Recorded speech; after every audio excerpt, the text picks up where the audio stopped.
Bom, Jean-Jacques Rousseau foi um filósofo social, teórico político e um escritor suíço. Foi considerado um dos principais filósofos do Iluminismo e um precursor do Romantismo.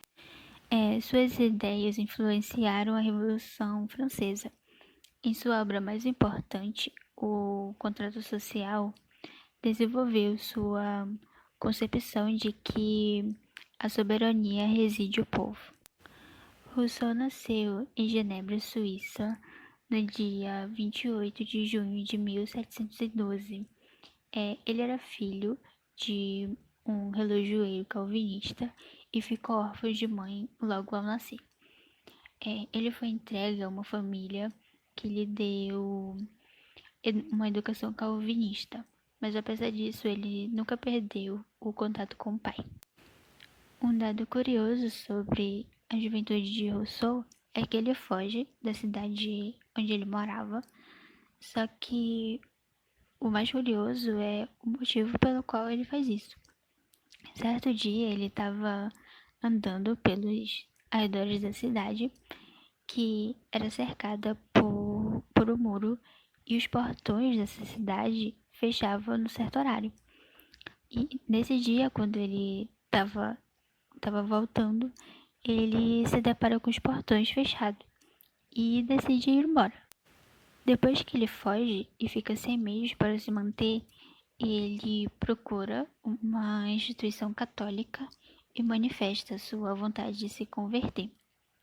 Quando ele volta para Genebra, ele conhece Madame de Vercelli, uma dama ilustre que cuida da sua manutenção. Outro fato curioso sobre Rousseau é que, apesar de ele ter escrito vários livros falando sobre educação e como educar os filhos, e até mesmo ter usado um de seus filhos como exemplo em um dos seus livros, ele deu os seus 8 filhos para a adoção. E é isso, obrigada. Bom, dando continuidade aos nossos estudos em Jean-Jacques Rousseau, eu vou estar falando um pouco sobre o que ele defendia. O pensamento social de Rousseau, a teoria dele, influenciou vários movimentos, fora do Brasil e aqui no Brasil. Lá fora tivemos a Revolução Francesa e aqui no Brasil tivemos a Inconfidência Mineira. Para a gente começar a estudar o que ele defendia, a gente precisa entender que Rousseau defendia que o homem deveria ser livre. Então, ele se encontrava no seu estado de natureza. Logo, a gente se depara com o primeiro tópico dele. No seu estado de natureza, Rousseau afirmava que o homem estava em seu estado natural. Portanto, ele se encontrava livre e feliz, puro de qualquer corrupção ou maldade. Porém, com o surgimento da propriedade privada, foi necessário o estabelecimento do contrato social. Bem, o contrato social de Rousseau, ele nasce com o objetivo de solucionar os problemas que a propriedade privada vai trazer.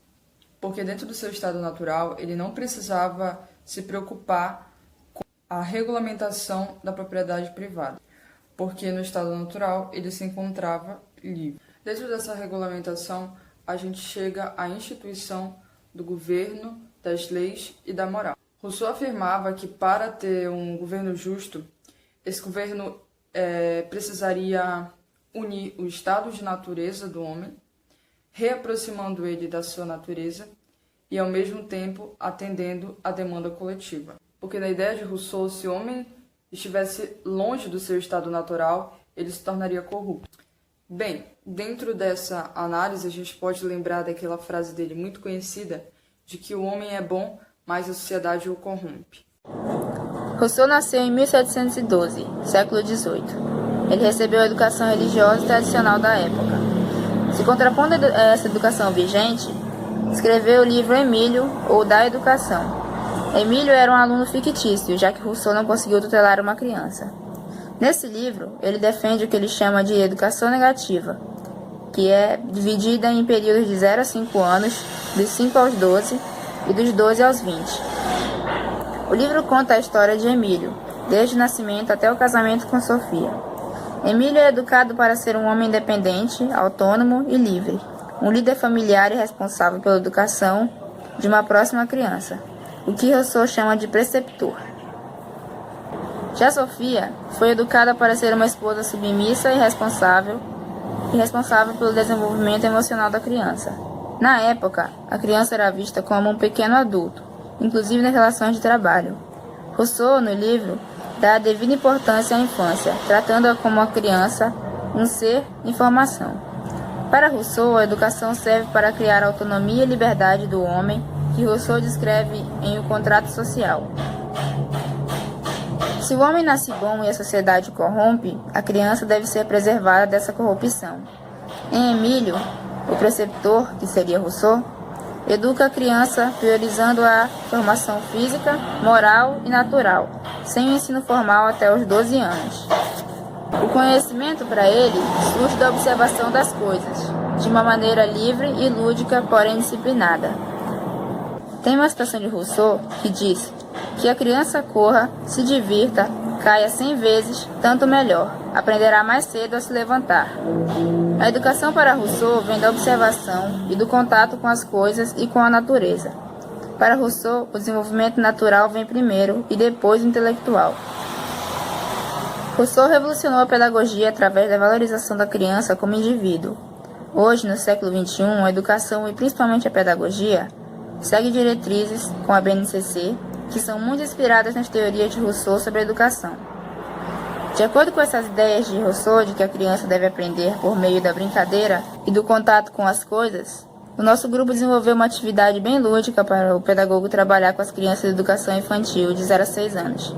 A ideia é de diversidade étnico-racial, e a nossa colega Raifa vai dar continuidade a partir de agora. Oi gente, meu nome é Raifa e hoje eu vou explicar para vocês como trabalhar a teoria de Rousseau sobre a educação na prática. Rousseau defende o instinto livre da criança. Ele fala que o primeiro período, que vai de 0 aos 5 anos, é um período puramente físico. Pensando nisso, eu desenvolvi uma atividade lúdica que trabalha a brincadeira. Afinal, a brincadeira é uma atividade que envolve a questão física e mental e trabalha essa questão psicomotora da criança, que é muito importante para o seu desenvolvimento. Essa atividade, ela visa trabalhar a habilidade da BNCC, que se chama o eu, o outro e nós. Essa é uma atividade simples, que pode ser trabalhada tanto no ambiente escolar como fora dele.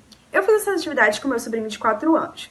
A gente usou tinta guache e fizemos várias misturas de cores. E através dessa atividade, eu tentei mostrar para ele que não somente salmão é uma cor de pele.